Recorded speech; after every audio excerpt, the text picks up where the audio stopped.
Welcome back to Koi Collects. I know just one thing about Zone of the Enders. This guy. The man, the myth, the defender of all things Norman Reedus. Hideo Kojima. And that's about it. Zoe, as I'll be referring to it for the rest of this video, didn't really make a big splash out in the West, at least not to me. I feel like it was eclipsed by series like Gundam and Evangelion, so I never really encountered it. Or perhaps the franchise may have stunted its potential popularity in the West with its initial marketing rollout. Bundled in with a demo of Metal Gear Solid 2: Sons of Liberty, the sequel to Kojima's wildly successful Metal Gear Solid, many players bought Zoe simply to sink their teeth into Snake's next adventure. This in turn led players to treat Zoe as more of an afterthought and ironically an appetizer to the main course that was Metal Gear. Players went in expecting Metal Gear Solid because of Kojima's producer credit, though the writing and direction of Zoe was a sharp departure from that of Metal Gear, and these mismatched expectations led to diminished interest. So in short, Konami put the Kojima brand first, rather than establishing Zoe as independently interesting to gamers, I believe. And with that elementary background out of the way, I've got a beautiful golden box here to share with you folks. Let's dive right into this. I can just tear everything off. And here we are. Super duper shiny, I've gotta say. This thing has a beautiful sheen to it. It looks like it's in amazing condition. We've got some foil lettering here. ZOE, Zoe, Zone of the Enders. Premium package, so I guess there's some premium stuff in here. Let's flip this over this way. PlayStation 2, Konami logo. Switch this around and what do we got here? EPS system, Urenbeck catapult, Lev, laborious extra-orbital vehicle. Okay, so these are all scientific gobbledygook terms. That's the protagonist. Love interest, maybe, who knows. Frame here, some combat here, cool anime-esque flash of light here, and some other stuff. Promising, definitely right up my alley. We got the listed contents here, price printed on, so this would have been pretty expensive for the time. Well, without further ado, now, oh, that's gorgeous. Right. First thing we have here, Zone of the Enders Idolo, which I'm gonna guess is some sort of super cool art book. Let's open it and find out. Ooh, that is crisp. Can you guys hear that? Beautiful group shot, like this detailing here, very reminiscent of Evangelion. Oh, that is incredible. I imagine this was initially maybe inked and then transferred over. This looks really stellar, I've got to say. And then some more sketches and detailing of the mech suit over here on the side. Wow. Switching back to glossier paper. Everything is now upside down, which tells me maybe we go this way. Okay, so we started from back to front because I didn't realize. So, oh, that is gorgeous. So this is definitely our game protagonist. Okay, wow, look at that. That is spectacularly illustrated. And this has Kojima's fingerprints all over it. I can definitely see the connection between the artwork from Metal Gear and Zone of the Enders. Okay, for Neth.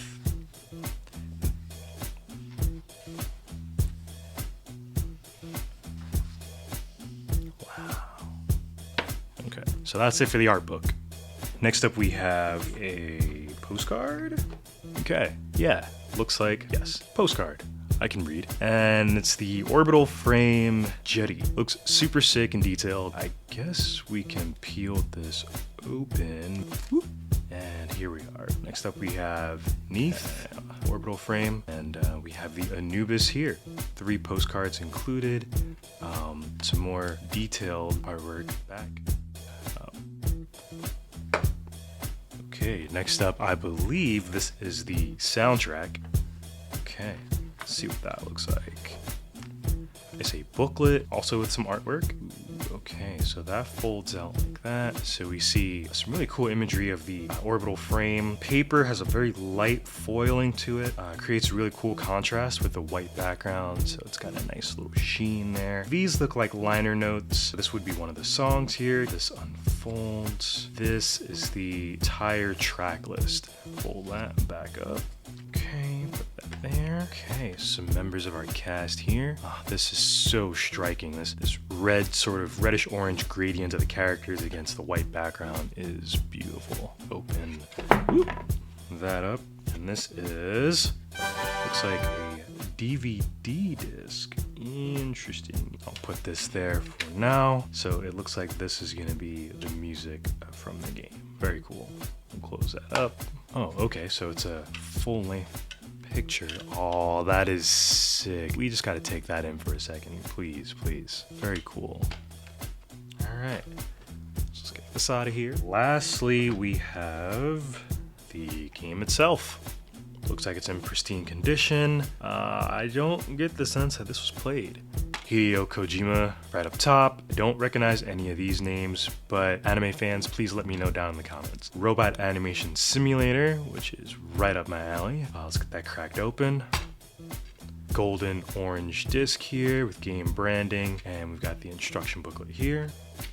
So I won't bore you guys to death with everything.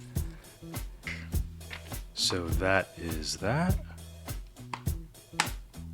And we're immediately thrust into an intense cinematic space conflict wherein our protagonist, this kid, reluctantly finds himself piloting a mech and hurtling at warp speed into whooshy, laser-heavy anime-style combat. You know the type. This goes on for some time in typical Kojima fashion before we eventually arrive at our title screen, which, if we listen, creates a haunting, foreboding atmosphere.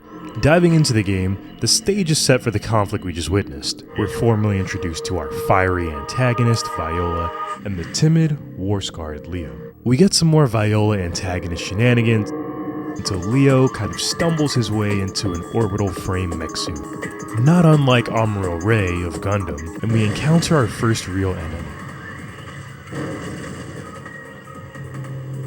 And after smoking this thing in one charge hit, we're treated to another cutscene, during which you can pan the camera across the screen, which really helps you feel like you're in a mech and deepens your immersion.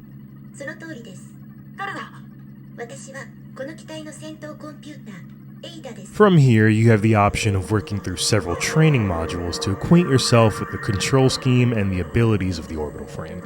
Fly, fire off energy shots, launch a spirit bomb, and more. All the trappings of your typical giant robot. Moving on, after being tasked with cleaning up a few more scrubs, you're actually treated to a boss battle with Viola. However, this, much like our first enemy encounter, feels a bit short-lived. After exchanging a few brief, flashy blows, we managed to repel her advance for the time being.